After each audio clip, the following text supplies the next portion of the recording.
తండ్రి కుమార పరిశుద్ధాత్మ దేవునికి వందనాలు స్తోత్రాలు చెల్లించుకుంటూ ఈ దినమందు మనకి దేవుడు వాగ్దానం చేస్తున్నాడు. వారిని ఘనులనుగా చేసేదను. ఎంత గొప్ప దీవెన మనకి ఇస్తున్నాడు దేవుడి వేళ. వారిని ఘనులనుగా చేసేదను. ఎవరిని అంటే తన ప్రజలను, తన సొత్తుని. మనమందరము దేవుని సొత్తే. మనం ఆయన ప్రజలము. ఆయనను మనం దేవుడిగా కలిగి ఉన్నందుకు మనం ఎంతో ధన్యులం. మనల్ని ఏం చేస్తానంటున్నాడు దేవుడు? ఘనులనుగా చేసేదను అంటున్నాడు. ఇర్మియా గ్రంథము 30:19 అల్పులుగా కాకుండా వారిని ఘనులనుగా చేసేదను అని వాగ్దానం చేస్తున్నాడు దేవుడు. అల్పులు అంటే ఏంటి అంటే అన్ని విషయాల్లో తక్కువ స్థితి కలిగిన వారు, అన్నిట్లను తక్కువ అన్నమాట. దేవుని చేత ఆశీర్వదింపబడిన వారు కూడా అల్పులు అని అనబడతారు. కానీ మన దేవుణ్ణి ఆశ్రయించిన వారిని మన దేవుడు ఏం చేస్తానంటున్నాడు?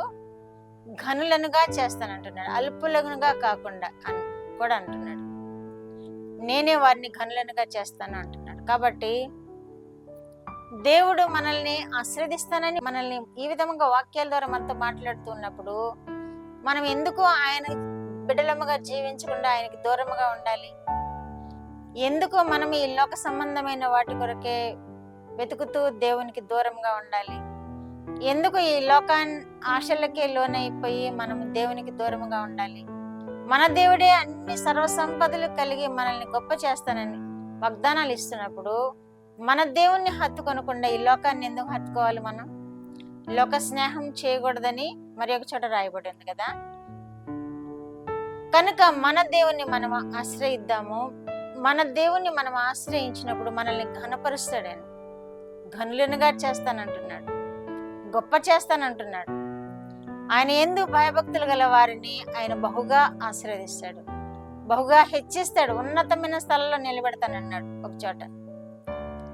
కనుక మనము దేవుణ్ణి ఆశ్రయిద్దాము, దేవుణ్ణి సేవిద్దాము, దేవుని వాక్యమును మన హృదయంలో ధ్యానిద్దాము. అప్పుడు మనము ఈ భూమి మీద అల్పులముగా ఉండము. ఒకవేళ ఇతరుల దృష్టికి మనము అల్పులముగా ఉండొచ్చేమో, కానీ మన దేవుని దృష్టిలో మనము ఘనముగా ఉంటాం. ఎందుకంటే ఆయన బిడ్డలముగా మనం జీవిస్తున్నాము, ఆయనను సేవిస్తున్నాము, ఈ లోకంలో ఆయనను కలిగి ఉన్నాము. కనుక మన మాట ద్వారా, మన పాట ద్వారా, మన ప్రవర్తన ద్వారా ఆయనను చూపేవారముగా ఉన్నప్పుడు మనల్ని మాత్రము అల్పులనుగా చేయడు అని వాగ్దానం చేస్తున్నాడు దేవుడు. మనల్ని ఘనులుగా చేసేదను అని వాగ్దానం చేస్తున్నాడు.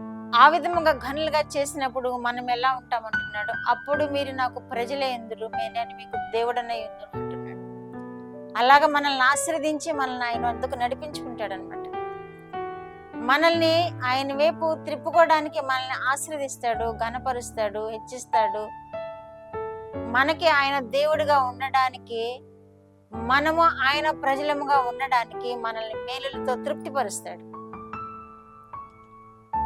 అప్పుడు మీరు నాకు జనులై ఎందురు, నేను మీకు దేవుడనై ఎందును అని కూడా తెలియజేస్తున్నాడు దేవుడు. కనుక ఆయన జనముగా జీవిద్దాము. ఆయన జనముగా జీవించకపోతే ఈ లోకములో చాలా ప్రమాదకరమైన పరిస్థితులు ఎదురవుతాయి. ఆయన జనముగా జీవించకపోతే నరకానికి పాలవుతారు. ఆయన జనముగా జీవిస్తే దేవుడు ఘనపరుస్తాడు, అల్పులుగా కాకుండా చేస్తాడు, నరకాగ్ని పాలు కాకుండా చేస్తాడు, దేవునితో సదాకాలము జీవించే కృప దయచేస్తాడు. ప్రార్థన. మా దేవా, మా ప్రియ పరలోక ప్రభువా, మీ పరిశుద్ధ పాదములకు వందనాలు. ఇచ్చిన వాక్యము కొరకు వందనాలు ప్రభువా. నైనా మీరు మమ్మల్ని ఘనులనుగా చేస్తానని వాగ్దానం చేసినందుకు మీకు వందనాలు. చూస్తున్న బిడ్డలందరినీ కూడా ప్రభు ఆ విధముగా ఆశీర్వదించండి. వారిని మీ జనముగా చేసుకునండి, మీ రాజ్య వారసులుగా చేసుకునండి. ఈ లోకంలో ఘనమైన జీవితం జీవించే వారినిగా, ఈ లోకంలో అల్పులుగా కాకుండా మీ కొరకునైనా బలమైన జనముగా నిలబడి ప్రభు, మా ప్రభు మీ నుండి బలమైన ఆశీర్వాదాలు పొందుకొని వర్ధిల్లుతూ ఉండినట్లుగా మీరు ఆశీర్వదించమని యేసుక్రీస్తు వారి పేరటి మనవులు మీ పాదముల ఎద్ద వేడుకుంటున్నాను పరమ తండ్రి. ఆమేన్.